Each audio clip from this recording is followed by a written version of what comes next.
Alright, so welcome back to OneClass. Again, my name is Joey. I'm going to be your math teacher for this following session. So here at OneClass, what we're doing is that we're kind of committed to creating these live streams and these videos and these basically resources for students all over the world. If you're tuning in from home, again, thank you so much for watching.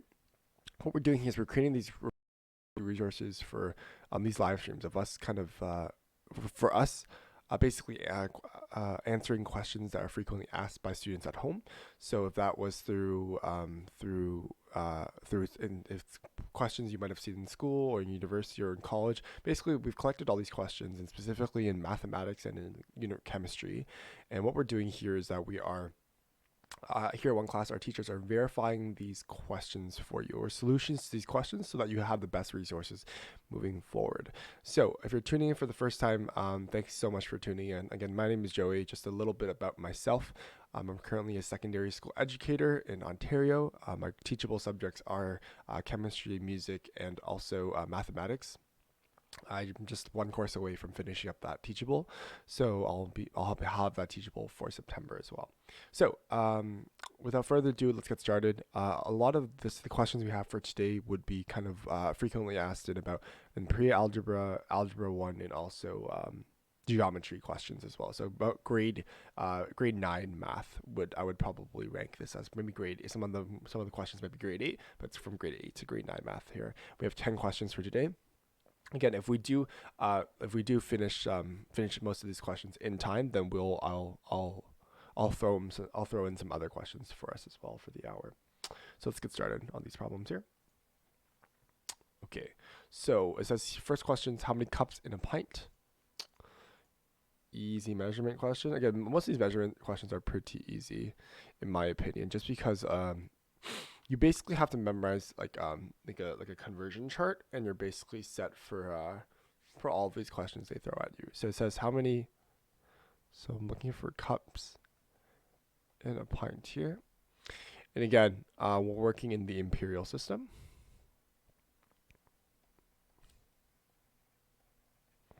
Sorry. So we have a list that we know our conversion charts, right? So we know that 1 gallon here is 2 quarts. This is from the biggest unit, which is the gallon. And we're going down to the smallest. So 1 gallon equals 4 quarts. We know that 1 quart here equals 2 pints. And then 1 pint equals 2 cups. And again, actually what we can do is we can actually stop here, right? We don't really care about the cups to fluid ounces, because the question is asking us how many cups in a pint. Well, I know that 1 pint here equals 2 cups, right? So it means I have my answer already. I don't need to do any conversions already, because this is simply just 1 pint equals 2 cups, as stated on this conversion chart. If it was asking us how many cups in 2 pints or in 3 pints, or how many or 3 cups is how many pints, then we would have to do some type of conversion chart. However, we don't need to do a conversion chart, because we don't need to do a conversion or any math, to be honest, just because it's already given to us. We know that it's stated that 1 pint here equals 2 cups. So here, this is our correct answer. So again, in a pint there are 2 cups. So solution here is correct. Good analysis. A lot of this solution is mostly just examples. There's just a lot of examples of the problems here. But again, you don't have to, you basically know the table, and you can kind of figure out this answer just by inspection, and there's no really multiplication you have to do or unit analysis that you need to do to get the correct answer here. So solution here is correct. All right. I have a geometry question coming up next. This is which trigonometric ratio is correct for the triangle ABC? So I want the trigonometric ratio for triangle. I'm just going to use a shorthand for triangle here. This guy here is a triangle ABC. And I'm going to draw it out for us here. So bear with me as I draw this out.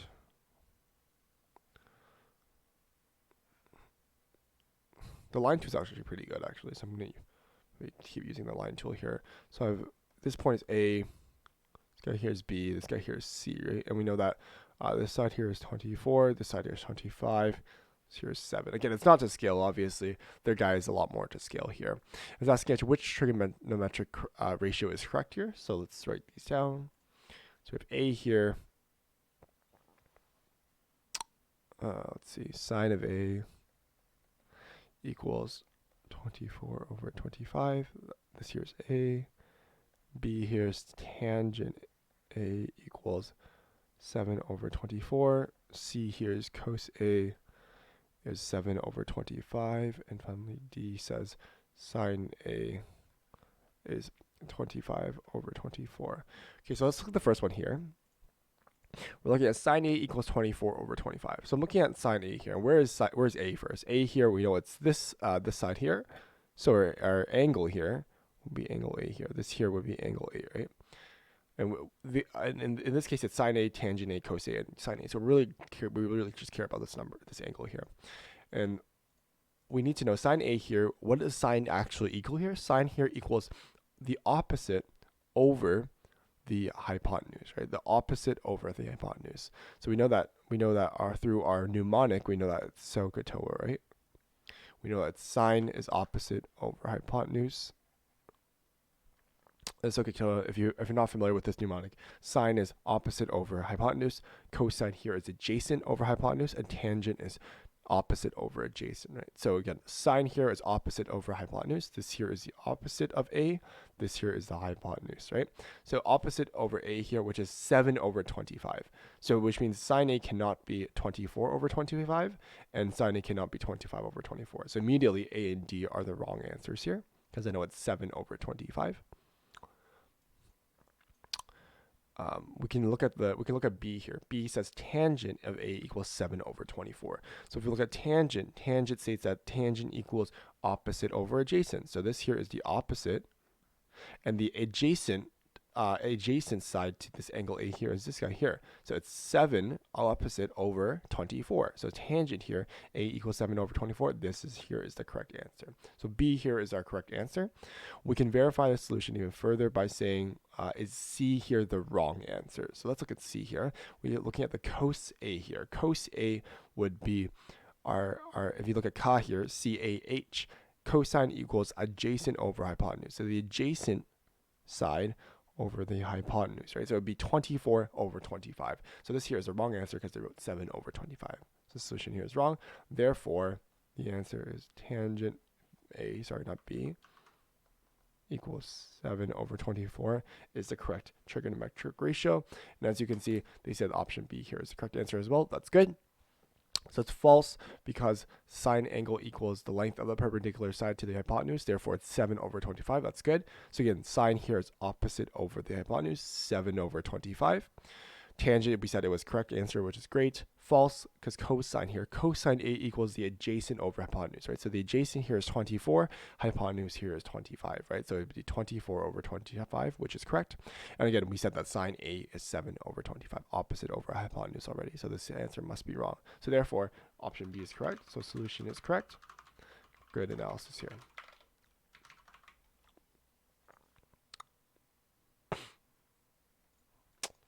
Okay.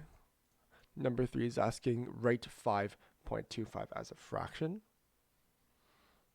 So a bit of pre-algebra here. We're switching from fractions or decimals to fractions, or percentages to fractions. They're kind of the same topic here. So I want 5.25 as a fraction.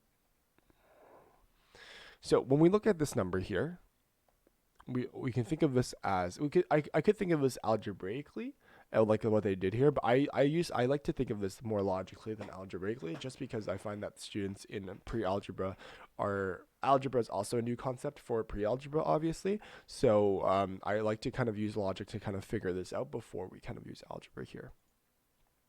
So what do I mean by that? Well, in this number, you can see I have 2 parts to this number, right? So I have this 5 here, which is the whole part. So this here is a whole number, right?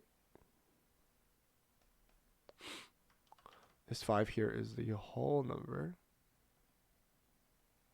And this 0.25 here, it would be the decimal part, right? The decimal part of the number.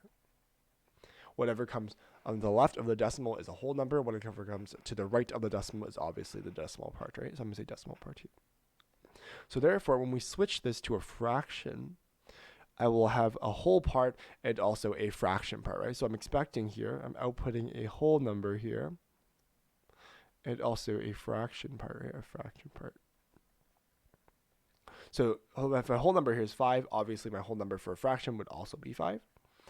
And then suddenly I have a fraction part. So I'm going to write this kind of fraction here. And what is my fraction is the kind of answer here. The question here, what is the fraction? So as you can see, we have 2 and 5 here. We have 0.25 here. So if I were to convert 0.25 into a decimal form, or to a fraction form, sorry, what I'm going to have to do is I'm going to look at how many places, how many digits are in our decimal here. So if you see decimal, if you remember from decimals, it goes by tens, right? So this here is the tens digit, and this here is the hundreds digit. So in this case, because we have 2 digits, we are the hundreds digit, right? So if we're the hundredth place, then I can say the denominator of this fraction would be indeed 100. And then my numerator would simply just be whatever number I have as the decimal part. So this would be 25. So this here is our mixed fraction, right? So this here is a mixed fraction.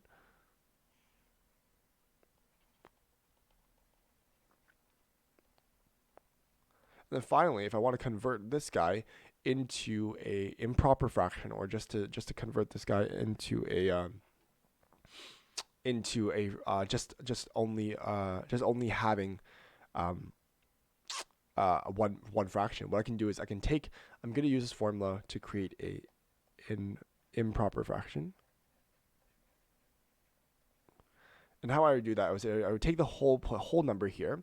I would multiply it by the denominator. So 5 times 5 times 100 here.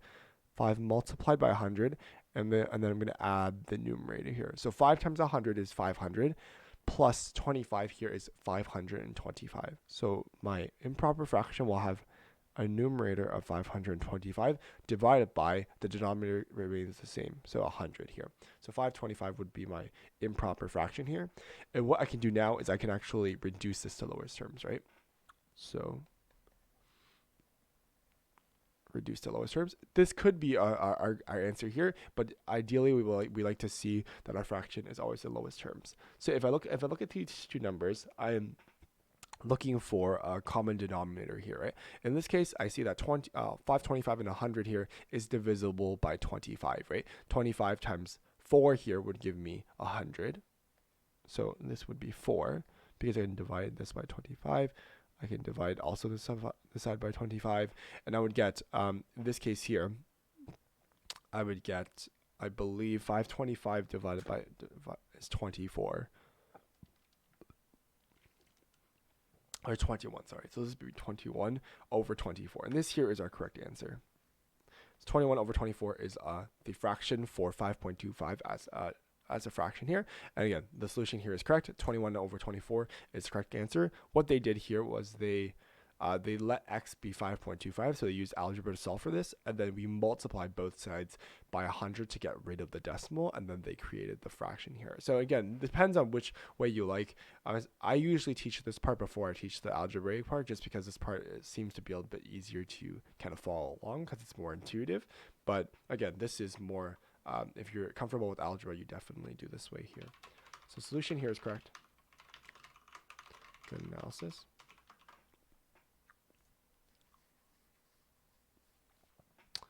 Okay, number 4. How many quarts are in a gallon?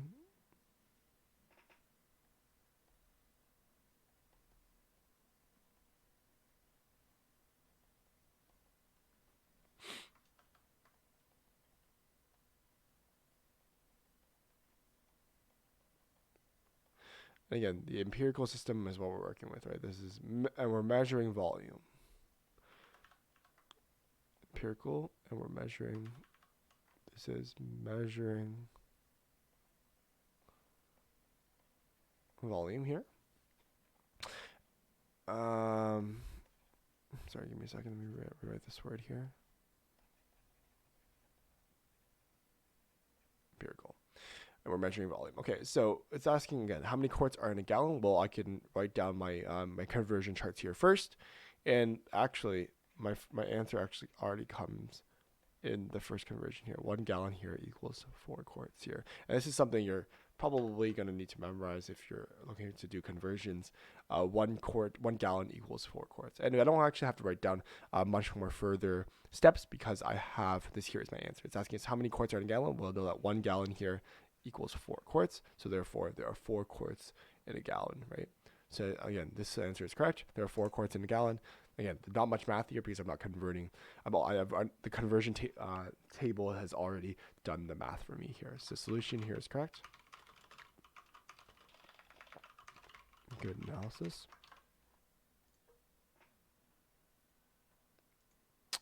Number 5, how many cups in a quart? So similarly, how many cups are in a quart? So again, a same measurement kind of question here.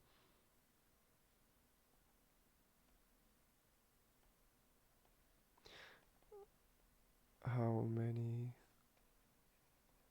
cups are in a quart? So again, we're working in the empirical system, and it's also the volume. So we just have to list our conversions, right? So again, we have 1 gallon. That was 4 quarts. We know that 1 quart equals 2 pints. And we want to know cups, right? So 1 pint here equals 2 cups. It's asking us how many cups are in a quart. So now actually, and we actually need to move around this table, right? So I'm going to use this concept of dimensional analysis for us to solve this problem here. So how do we solve this problem? Well, what we can do is we can look at, okay, how many cups are in a quart, right? We're looking at, okay, so we're going to go from quarts here. We got to go all the way to cups, right? So I can say, or actually I can go from cups all the way to quarts actually. So maybe I'll go the other way here. And I'm starting from quarts, right? So I have 1 quart here equals, I know it's 1 quart equals 2 pints, right? So I'm going to multiply that by, I know that I have 2 pints in my 1 quart. As given in this table here, I have 1 quart I have 2 pints in a quart, and then I'm going to multiply that again by how many pints do I have in a quart? Or sorry, how many pints do I have in a cup? Well, I know that now. I have in 2 cups, I have 1 pint, right? 1 pint here equals 2 cups. And as you can see, my units here cancel out, right? My quarts cancel out, and my pints cancel out here, leaving just cups here. So I can solve this by saying 1 times 2 times 2.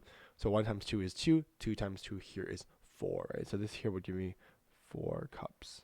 And this is the only unit left, right? So now I can say that 1 quart here equals 4 cups. And this here is our correct answer. And so 1 quart equals 4 cups. So they're the exact same thing. We know that 1 quart here equals 2 pints, and 1 pint equals 2 cups. So 1 quart equals 4 cups here. So this solution here is correct. Good analysis. Okay. Number 6. How do you graph x equals 5 in slope-intercept form? Okay.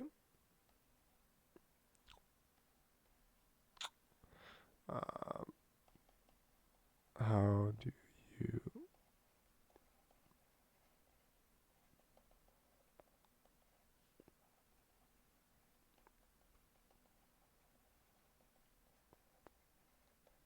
So it's asking us how do you graph x equals 5 in slope-intercept form? So I'm going to sketch this graph for you here.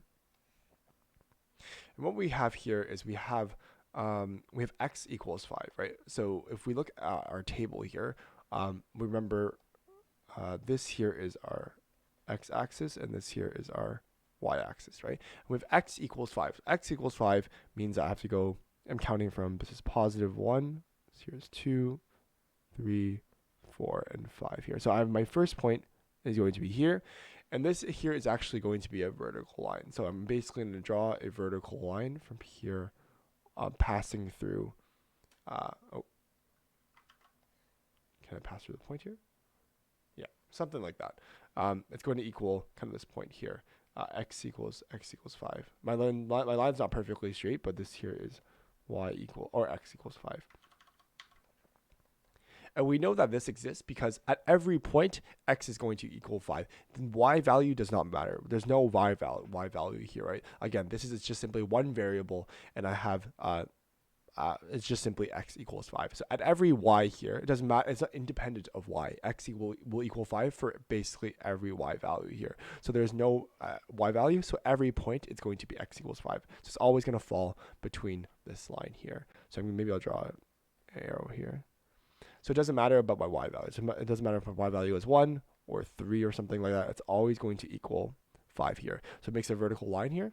When we're talking about slope-intercept form also, we can say here that we have an x-intercept here equals 5, right? It hits the x-intercept at x equals 5, or intercepts the x-intercept at x equals 5. And if we were talking about our slope here, so let me write this down here for you. So this here, the x-intercept would be at x equals 5 here. So it hits the x-intercept at x equals 5. Is 5. And then our slope here, well, our slope of this vertical line here, we know that the slope here is equal to rise over run, right? But again, if we have a vertical slope here, this here slope is pretty much undefined, right? We don't know, we can't figure out the rise over run of this guy here because it's a vertical line. So slope here is undefined. Or you can say that it's infinite, you can say. But I would use the word undefined. I wouldn't use it has an infinite slope, just because infinite slope doesn't mean anything here. A vertical line just means that it has an undefined slope. I would probably use that word better. It's a lot better to use that word. Let's just say that this here is undefined. The slope here is undefined because it's a vertical line here. So that's all for x equals 5 in slope-intercept form. Again, they use Desmos, which is actually perfect. I would use Desmos as well to show this as well. But x equals 5 is indeed a vertical line with no values, and every value of x at every point here is 5 here. So the solution here is correct.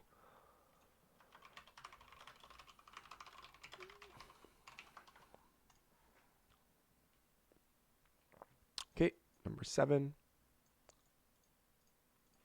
Given triangle ABC, which is not equal to cos C.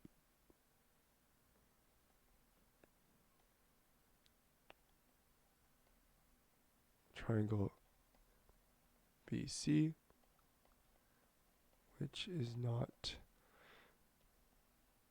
equal to cos C. So again, I have this triangle here. Oh, I wanted the line tool. That was a pretty good line. Okay. And then I have this here is A, B, C. This here is a right angle. And I'm given 5 units here and 5 units here.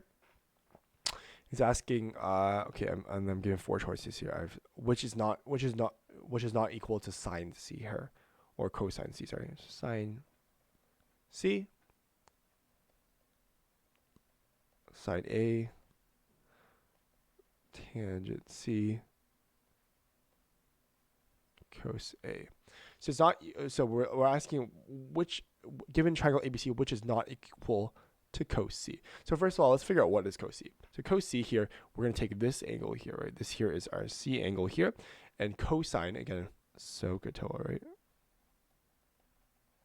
SOHCAHTOA means that our sine C here is the opposite over our hypotenuse here. So it's 5 over h here.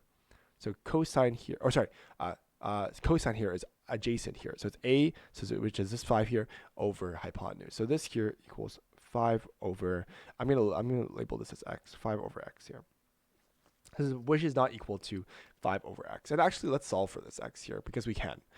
We can solve for this x using Pythagorean theorem. So let's solve this here. And we know that Pythagorean here is c squared equals a squared plus b squared. So the length of the hypotenuse squared equals our length, the length of the sides, the sum of the length of the sides squared, right? So in this case, I have x squared. So let me just change this to x here just to keep my notation the same. A here would equal, the length of A here is 5. and the length of b here is also 5, right? So I can say it's 5 squared plus 5 squared, right? This will be 5 squared is 25 plus 25. This here would be equal to 50. And then we can say the x here would equal root 50, right? So this here is root 250. And I could always simplify this radical. So if I want to simplify this radical, I can take out this root 2 here. Now we get root 25. And then this here, root 25, I know it's 5, right? So this here is 5 root 2. So this here would be 5 root 2. Or let's, for the sake of this question, let's put this as just root 50. It might be easier. But that's just the radical form that I have to choose to throw in. So this here is root 50. So we know that our cos c here is equal to 5 over root 50 here. So we're looking for which is not equal to cos c. So is sine c equal? Let's look at sine c. Sine c here is opposite over hypotenuse here. The opposite, which is 5 over the hypotenuse, this is also equal. The opposite here is 5 over the hypotenuse is 50. So this is actually equal to cos c. So the solution here is incorrect. Let's look at b here, sine a here. So again, this here is angle a, right? So angle A is asking us what is sine A? Sine A is the opposite, again, opposite over hypotenuse, right? Sine of A here is the opposite, which is just 5 here over the hypotenuse. So this will also equal 5 over root 50. So this here is the incorrect answer as well. Tangent C, now we have tangent C here. Tangent, we're looking at C here. Tangent is opposite over adjacent. Opposite is 5 here. This is the opposite of C, and this here is the adjacent of C. So it's 5 over 5, which is simply just 1, right? So, oh, sorry. This is simply just 1, right? So 5 over 5 or 1 here. So 5 over 5 or 1, right? So this here is not equal to cos C, so this C here is our correct answer. And we'll verify this even further by saying cos A is the incorrect answer, because cos A here, I'm looking at cos A, cosine is adjacent over hypotenuse. This here is the adjacent of A here is 5 over the hypotenuse, which is root 50. So this here is also 5 over root 50, which is equal to cos C. So this here is the correct incorrect answer. Therefore, my correct answer is this guy here. Tangent C is our correct answer. So as you can see, option C is also correct. That's good. So Pythagorean theorem, we know that they calculated this side here, so the length of the hypotenuse. This here is 5 root 2. I kept it as root 50, but that's okay. They did 5 root 2. And then what they did was, we know that AB equals BC. So they actually solve this even further by saying that A and C here are 45-degree angles because of my because of the fact that I have two sides that are equal to each other. Therefore, two angles must be equal to each other, because I know that this here is a right angle. So that's good. They just solve for more stuff here. So option A is false because they put that it's the opposite over the hypotenuse of C against 5 over 50, which is what I got here. B is also false, and sine A is simply just opposite over the hypotenuse, which is also 5 over 50. C here is correct, right? 5 over 5 here equals 1. That's what we solved here, right? Tangent C here is the opposite over the adjacent here, right? 5 over 5. And option D here is cosine A, which is the adjacent over the hypotenuse here, 5 over 50, which is equal to cos C. So solution here is correct. Good analysis. Number 8 is asking subtractive property of equality, or what is the subtractive property of equality? This is a pretty fancy word, but they give us the solution here gives us some type of definition. So maybe I'll go off that as well. But it's actually really easy when we explain it by when we're using numbers here. So it's saying, what is the subtractive property of equality? Well, this student from Waterloo says that subtraction property of equality tells us if we subtract something from one side of the equation, then we need to subtract the same side from the other side of the equation to balance the equation from both sides. So I like this. So I like this a lot, because what they're saying here, for example, if I have x equals, I have some. Let me prove this first. Let me prove that this exists here. So for example, if I have some number a here, minus some number b here. This will have to equal and equals some number c here. Or actually, let me do a plus b here. So a plus b equals c, and a and b and c are all real numbers. So they're all and maybe all integers actually, or all positive integers here. Don't worry if you don't know that notation, but I'm just saying that a plus b here equals c. If for the property of the quality of work, what we need to do is if we want to subtract b here, if I want to get rid of b here, I need to subtract b to both sides, and that's what I'm proving here. Because if I have a plus b here, I'm going to subtract b on this side. So therefore, if I'm subtracting b on one side, I'm going to have to subtract b on the other side here, because minus b equals minus b, right? Again, I'm doing the same thing to both sides here. I'm adding, you can think of this, I'm adding minus b to one side, and I'm adding minus b to the other side here. And this guy here, you can think of b here, it's just a simple constant value, right? So if every time I take one subtraction from one side, I need to take to the subtraction of the other side here. This is a property of algebra that we use here to solve for equations, right? So given this rule, we can then say that a here is simply b minus b is obviously 0, so it cancels out. So c here would equal a here equals c minus b. So this here, and what we can do is we can prove this by subbing this back into our first equation here, and saying that a here, which is simply just c minus b, plus b here equals c. Negative b plus b, obviously they cancel out, so then c here equals c. So this here is a proof of the subtractive property of equality. If you didn't understand the letters here, I'm going to give you another example of this as well, and I'm going to use numbers instead, and they use numbers here, so I'm gonna copy this example and use numbers here. So they have x minus 3 here equals 10, and they're saying if we subtract 2 from the left side, then we get to this side here. So x minus 2, if we subtract here, let me say subtract 2 from ls. So when we say ls here, it's just the left side. So I'm gonna have x minus 3 minus 2 here equals 10. So x minus 3 minus 2 equals 7. I'm going to solve this equation now. So it gives us here, from this equation here, what we can say is that we could say here that we can move x here to the other side here. We get x here equals 13, right? So 10 plus 3 is 13. So knowing that from this equation x equals 13, I'm going to sub 13 here back into this equation here. So 13 minus 3 minus 2 here equals 10. 13 minus 3 is obviously 10. Minus 2 is 10. 10 minus 2 here equals 8 here equals 10. So that's no good, right? So this here is sad. I don't like this. 8 here equals 10 is not a very, it proves that algebra doesn't work here. However, if I subtracted 2 from this side, from the right side, so let's now say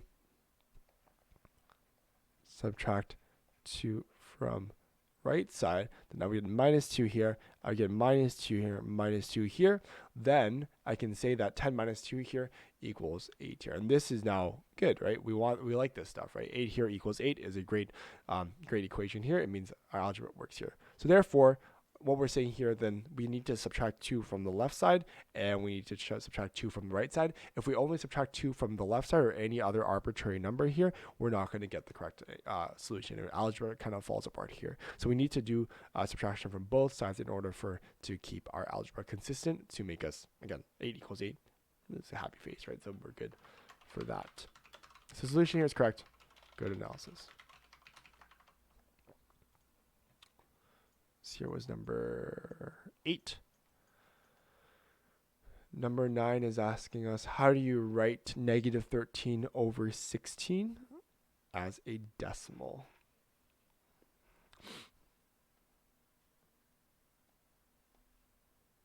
So write negative 13 over 16 as decimal. So what we have here is we have a fraction. We have a fraction and we want to change this to a decimal.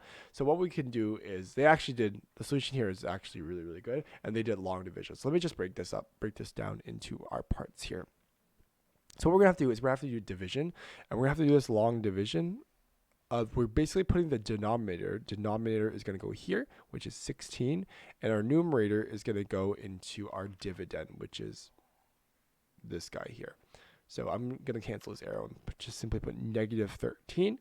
And then I'm going to have to add some zeros here. And the reason why we add zeros here is for us to create some decimal digits here. So I'm going to add 4 here like they did in the solution here. And what we're going to do is we're going to simply just do long division, right? So this negative here, I'm going to bring up this negative here, and I'm going to have a 0 in this column first, right? Because again, I can't, there's no way I can do, I can't put 16 into 13 here. So this here is going to be a decimal here as well. And I'm going to work with this first digit. Yeah, I'm going to work with this first digit here. Oh, sorry, this would be, there would be a 0. Yes, there would be a 0 on this side here. So this is 0 point, and then you would get something here. So 16 times what number is closest to 130? 160 times 10 here equals 160, and 16 times 9 would be, let me do this on count. 16 times 9 is 144, so I would assume 16 times 8 would fit the bill here. So 16 times 8 here, 8 times 6 here is 48. So I have the 8 here, I carry the 4, 8 times 1 here is 8, plus 4 here is 120, right? So I have 128 here. I can subtract both of these numbers here. And then I'm going to get a 2, right? 130. I can think of this as a positive 130 now. I know this negative here, because I know that this is negative 13, I can simply just ignore this negative here. And I can say that this here is simply just positive 2, right? 130 minus 28 here is 2. I bring down the 0 here. What goes into 20 here? Again, only 1 goes into 20 here. So 1 times 16 here is obviously 16. And then I will have a 4 here. 20 minus 16 here is a 4. I can bring down the 0 again. What goes into 40? Well, 16 times 1 is 16. 16 times 2 would be 32, right? That's going to be our closest. So 16 times 2 is 32. It's 12, or 2 times 6 here is 12. 2 times 1 here is 2, plus 1 is 3. So 40 minus 32 here is 8. And then finally bring down the 0 here. What number goes into 80 here? 16 times 5 would give me 80 here. So 5 here. 5 times 6 here is 30. So I added 0 here. 5 times 1 here is 5, plus 3, because I carried the 3 over, would be 8 here. So this here is our decimal here, right? And I had no remainder, which is great. So our decimal here would be negative. Our decimal here is negative 0.8125. And this here is our solution for negative 13 over 16 as our decimal. So this here is the correct answer. And they did the exact same thing as I did, where I did long division here. So the solution here is correct. Go to analysis. Number 9. Number 10 is asking us, how do you find the square root of 324? So square root of 324. So when we talk about the square root here, we're talking about this symbol here, right? This symbol here denotes the square root of 324, and 324 just sticks on the inside here. So in order for us to calculate the square root of 324, what we're going to do is we use this concept of prime factorization. We're going to take out all the prime factors of 324. So let's do that. So we have 324 here. So what we're going to do is we're going to take out the 2 here first, right? So 324, I take out the 2 because I know it's an even number, right? So I'm going to take out a root 2 here. And I'm going to do 324 divided by 2 here. So 324 divided by 2 would be, let me just do a little side note here. 324 divided by 2 here. I have a 1 here. 2 times 1 here is 2. 3 minus 1 here is 1. Bring down 2. 2 times 6 is 12, minus 0, and then 2 times 2 is 4, right? And I got 4, this would be 0. So you get 162. So this would be root 162. Don't worry about the side work here. Let me just erase this. I just need to find out what that is. If you didn't have a calculator, obviously. If you have a calculator, just punch this in, and you get the 162 here. Saves you some time. And then 162, I'm going to break this even further. I'm going to take out another root 2 here because I know it's an even number. taking out the root 2 here is I have 2 times what number equals 16? Well, 2 times 8 here equals 16, and then 2 times 1 here equals 2, right? So I'm going to have root of 81. And then now I have root 2 times root 2 times, I have root of 81 here. Now root of 81 here is not even, so I'm going to have to go up a number here. I'm going to go up to 3. And a general rule here is I know a number is divisible by 3 if its digit adds up and it's also divisible by 3. So 8 plus 1 here equals 9. 9 is indeed divisible by 3, so I can say that this here is divisible by 3. So I can take out a root 3 here, and then I'm going to multiply that by 81 divided by 3 here. So again, I'm doing some side work here. 3 times 2 here is 6. The 8 minus 6 here is 2. Bring down the 1.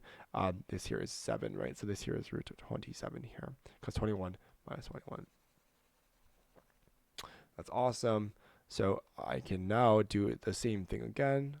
I have root 3 now times. 27 here is divisible by 3, right? So I know that this here equals root 3 times root 9. 3 times 9 here is 27, right? And then finally, what I can do is I can simplify this out, right? As you can see, root 2 times root 2 here gives me root 4. Root 3 times root here gives me root 9 times root 9, right? So these are great. And then what I can do now is I can say that this here equals root 4 here equals 2 times root 9 here equals 3 times root 9 here also equals 3. This here is 2 times 3 here is 6 times 3, which equals, our final answer is 18. So 18 here is the square root of 324. And as you can see, this here is correct, right? Or what's more correct would be plus or minus 18 here, which is actually great because plus 18 and minus 18 would also give me the same answer here. So solution here is correct. Again, they did something that's kind of the same thing as I did with param factorization. I just wrote it out differently, but that's totally fine. But this here is also the correct answer as well. So plus or minus 18 here is the correct answer. Solution is correct.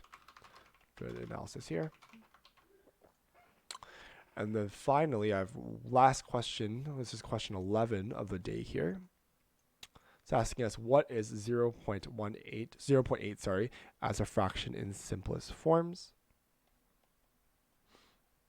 As a fraction in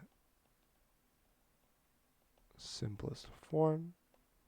And again, what we did was we did our little step here. We have 0.8. Again, I have the whole number part here, which in this case is 0. So we can actually neglect this part. And here is our decimal part, right? And we said this can be converted into a whole number, which is in this case 0. So we don't have to care about the whole number here, but we care about the decimal part, right? And as you can see, the decimal part here, there's one place in the decimal. So therefore, it is in the tens digit, right? So this here is the tens place, or the tens digit. So therefore, our denominator here is going to equal 10, and then our numerator is simply just whatever is our decimal, right? So this here will equal 8 over 10 is our fraction, and they're asking us for simplest forms, obviously, so we're going to have to reduce to just the simplest form. Again, I see 8 and 10 here. Both of these guys are divisible by 2, right? So they're both even numbers here. So then 8 divided by 2 here is obviously 4. 10 divided by 2 is 5 here. So my fraction here is 4 over 5. And this here is also the correct answer. And as you can see, they got the exact same thing here. So solution here is correct. Correct. Good analysis here. So that's it for my video for today. Again, thank you so much for watching this video. I've done 11 questions in kind of the pre-algebra, algebra 1, and the geometry type of questions here. What I'm going to do next is I'm going to probably stream questions probably that you find in harder level math. So again, in probably algebra 2 and in pre-calculus as well. So stay tuned for that. I'm going to stream it in about an hour or so at about noon. So you can stay tuned for that. I have a brand new set of 11 questions for us to go over. Again, if you liked this kind of live stream and like what we're doing here at OneClass, you can feel free to follow us on our YouTube channel at youtube.com/OneClass. And what they do is the live stream is also posted on the live podcast, so YouTube Live, and also all these videos are recorded as well. So if you have if you did miss the live stream, or if you want to review and go back and to see the work that I've done, you can always check out their videos, and they are going to post those videos as well for you to to all access. So again, thank you so much for watching. Thanks for tuning in. Again, my name is Joey. Again, stay safe, stay healthy, and have a great day. Take care.